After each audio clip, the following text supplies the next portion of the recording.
All right, there he is, locked and loaded and ready to go. Okay, Safid, I would imagine any of the Tua doubters, are they still doubting? Because this was his signature performance as a player. I thought his head coach called an irresponsible game, not adding the running game and putting him at risk constantly passing the hell out of the ball. Obviously, his center can't snap. His kicker can add an extra point. His defense can't stop a nosebleed. Finally, they did something at the end. The money player, Sealer, comes through in a big time way. No, but seriously, you look, the other guy had 234 yards rushing. I mean, if you give Tua 234 yards rushing, he might throw for 800 yards. This was a hell of a performance. He carried this freaking franchise. This was me watching Dan Marino in the 80s. This was the same shit. No running game, no defense, and just pass. Big O, I can't tell if you're happy about the win or not. I'm super happy about the win. I can't tell if you're happy about the win or not, Big O. I'm so happy about the win because this shows Tua's greatness. Uh-huh. That's the best part about this win. There was a bunch of shit to be afraid of and be nervous about because Fangio is not even better than Josh Boyer right now. That's bad right now, dude. That is bad right now. But Tua's performance was special today, dude. Special. Yeah, look, Tua looked like a $50 million quarterback out there today. He played better. He was the best quarterback all weekend. You can say that without question. 466 yards, 3 touchdowns, a complete mastery of his offense. He was spectacular today. 10.4 yards per attempt. I mean, he was stretching the field. Tyreek Hill helps you do that. And they had a just amazing connection today. They saw J.C. Jackson was coming back from injury from last year, and it was his first game back, and they absolutely torched him. They put him on an island and absolutely went to town on him. Poor Jalen Waddle felt like he was doing cardio out there today, but it was like a perfect game plan for the Dolphins. Look, Tua played amazing. Probably best game of his career. I would say this one. I think the Ravens game probably was a little bit better just because it was a comeback. It was a little bit more thrilling, right. But this game, Big O had a really different feel. It felt like even when the Dolphins were down, they were winning. I've never really experienced that, from watching the Dolphins the last 5-6 years or so, where, when they're down, you're always just like have this feeling in your gut, like, man, how are they going to mess up? How are they not going to come back? This game right here, they were down, and it was like, without a doubt, you knew they were going to win this game. And then when Jason Sanders missed the extra point, you're like, no, you got to be kidding me. And then the defense came home finally with a drive of its own, right? Did your TV black out as well too? I think all of Miami, like the TV went with a blue screen. Yeah, I got a for 1 second. I'm like, yo, bro, what happened? And then we see Jalen Phillips on the ground on top of Justin Herbert. Look, this was a tremendous game by the offense. They knew they had to bail the defense out, and that's exactly what they did. Look, Vic Fangio's defense is going to take some time to mesh and gel together. First game out. Look at all the games the Dolphins have played with a new defense, going back to Brian Flores, to Josh Boyer, all of it. Every time a big player is missing or every time they start a new scheme, everybody has a feeling out period there. There were some times in the game I wish Wilkins was in a little bit more. I think Zealer probably played a little bit too much. Not too much, but when they were really ran on, I think Zealer was in the game and Wilkins wasn't. But at the end of the day, man, that big ass run by them. Yes, yeah. That was on Wilkins, bro. Okay, They moved his ass completely out of the way, and that was his. They moved everybody on that one play. Yeah, that was 55 yards, a big play. Look, the Dolphins got ran on today. They got ran on, and I hope all the guys on defense really, kind of realize it. Stopping the run is a state of mind. It's more than anything. But I want to say this more importantly: not only did Tua ball the F out today, Justin Herbert choked really hard in that last sequence. He choked really bad. To throw the ball over there to the side with that intentional grounding play, I've never seen Justin Herbert fold as bad as he folded today here. I've seen him fold many times. I pointed out many times that he folds. But here's the funny part that I love about this. If Justin Herbert is so great and so fantastic, Why didn't they unleash the Kraken? Because they unleashed the little Kraken. They unleashed the run game. They had to unleash on run game. No, but they unleashed the Kraken on you. They unleashed two on your ass. So if you're such a special passer, then, because this is another example why Jonathan Taylor was not important. 234 yards, and you're home with a loss, buddy. Running game doesn't mean shit in this league, dude. It's used to complement. Don't have it carry you, because that's not enough. You're playing a 2-point offense in a 3-point game in basketball. That's basically what you're doing. You're shooting twos and they're shooting threes. You can't do that. The math doesn't work.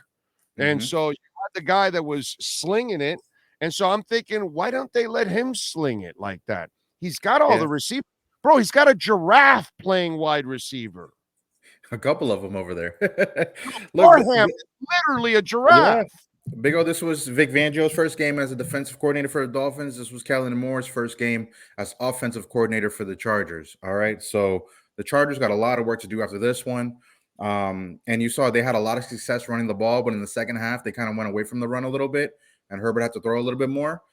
So you can say a bunch of things there. You can say first-time play caller. You can say Herbert maybe was out of whack a little bit. He had that big third down conversion to Mike Williams. That was a big play in the game up to that point. But for them to stop them and just get a field goal to make it 34-30 was huge. Huge stop by the defense. And even at that, when you knew you stopped them, you knew Tua was going to come down and score. You just knew it. And even if the Dolphins were backed up and you're just like, all right, what's going to happen now? And Tua steps up into the pocket and throws it. He said pretty much, F it. Tyreek is down there, and threw it to Tyreek Hill and got the not the 4th and 7 in the fourth quarter on the last drive. That was a second down that got downfield. Yeah, that was a beautiful throw. Yes, that was Tua's best throw. He scrambles to the right and he drops it right over the defender. That's what you're talking about, right? Tua has some amazing throws in this game. The one at Barrios on the sideline rolling out probably was one of his best throws. The touchdown to Tyreek right over J.C. Jackson, where they just went the go route, was a big time throw. And the big 4th down, 3rd down play, I think it was, where it was to Tyreek on the right side before they scored the final touchdown, was huge. Tua played amazing today. Command of the offense, command of everything going on. Man, the Barrios is automatic. Barrios is great, right? The Barrios was good. He's exactly what they needed to complement the one thing I want to see, man, like Durham Smythe was getting like Travis Kelce targets out there, man. Like he kept throwing the ball to the tight end. The Dolphins need to get they need to improve in tight end. They need a guy that can go up and get a ball up high to go up top. Those are the only two things missing for me on defense. What was that? They're not trusting Julian Hill yet. I think that might be the guy.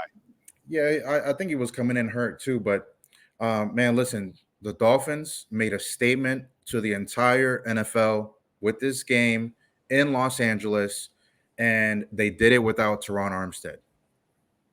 They did it without their most important player, right? Maybe Tyreek's a little bit more important. You showed them today, but Teron Armstead, they didn't play with him.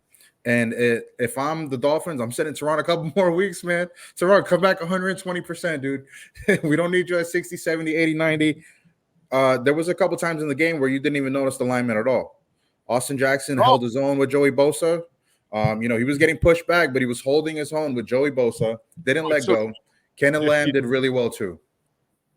They did. The whole line. The line did a really good job. I wish they would have tested him a little bit more with the running game to at least complement the passing game a little bit more. Why do that, Big O? You got the left arm of God back there, man. Did you see how Tua played today? Tua balled absolutely out today. It was glorious for me, bro. It was awesome.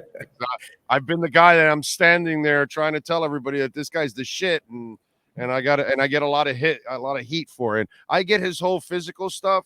I can't ever argue the injury stuff, but I'm going to argue till death on the ability to throw the football. He is a passer, a pure passer, bro. You can win with these guys. You can win big with these kind of guys, man.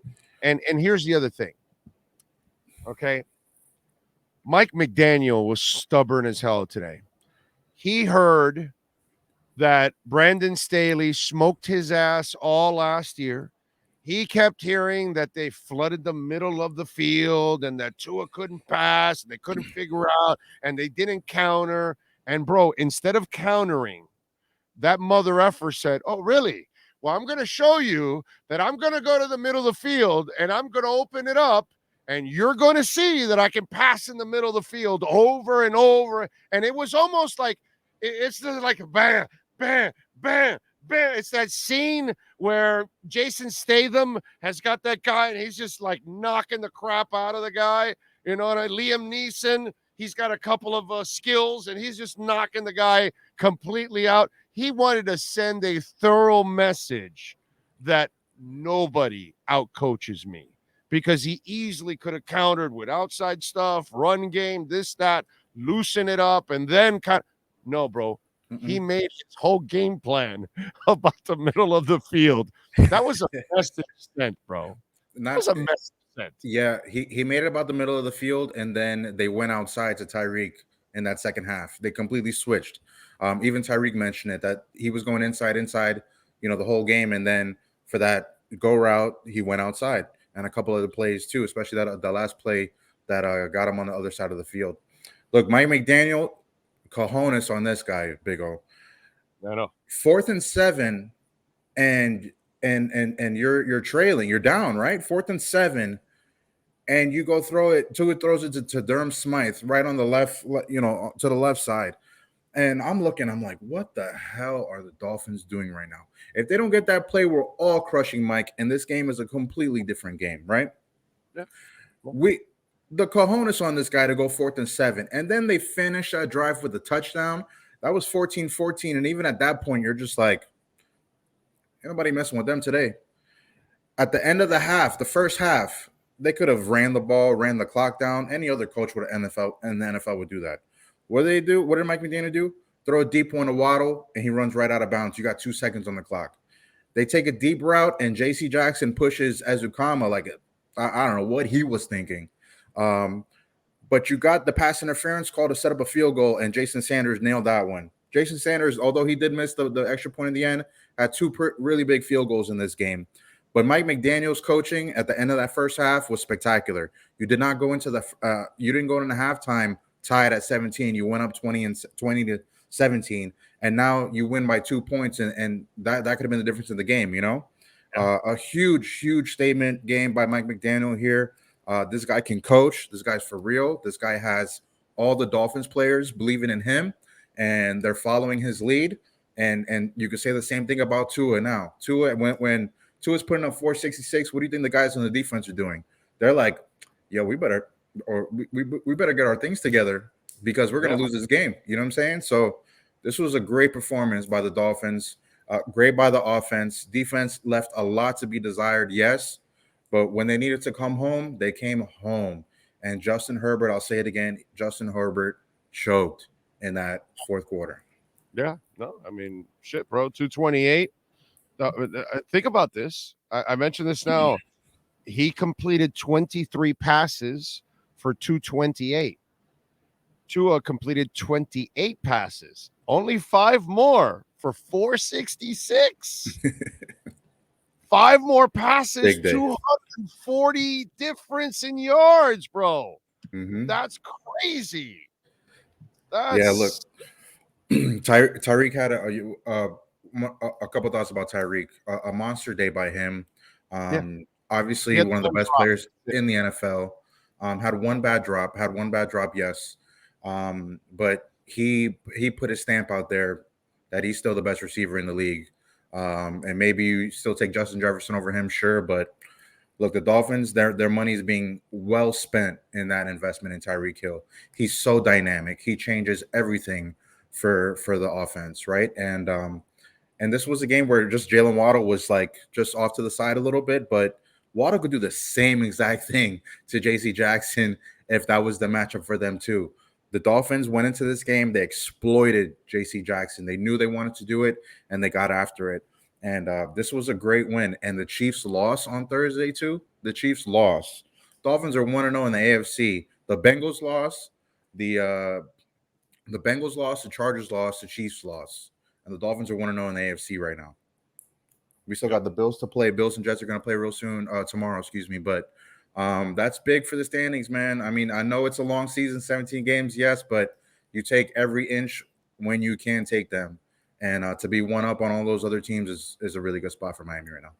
One hell of a performance by the team today. All right, what do you got going on so folks can check you out, my friend? Yeah, just still writing it off for USA Today. We had a big live blog with all the games from today. I'll be definitely checking in with Mike McDaniel tomorrow on Monday. It's a football podcast. Me and Tyler Dragon. Tyler's not a Tua fan, and I'm gonna lay it into him this week, guys. So please tune in. Please tune in. We'd love to have you guys listen with us as well. Appreciate it. You got it. There you go. Follow him and follow him on Twitter so you can get the link also there. Safid_Deen. Safid, enjoy your evening, my friend. Hell of a weekend with Inter winning without Messi. Marlins take 2 of 3. Canes come up with a huge win against Texas A&M. One hell of a weekend here in South Florida. And by the way, Miami runs LA. Yes. Yes. Have a good one, Big O. Got it, buddy. You be good. There you go. Safid Deen, baby. And we thank the great people at Baptist Health, folks.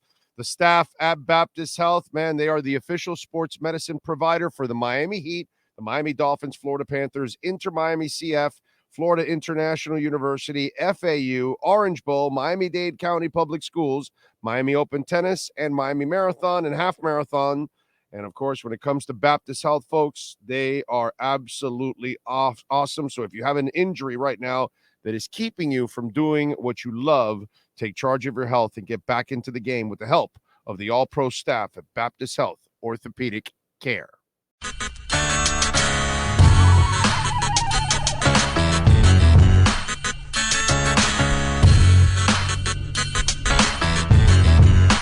This is the Big O Show. This is the Big O Show.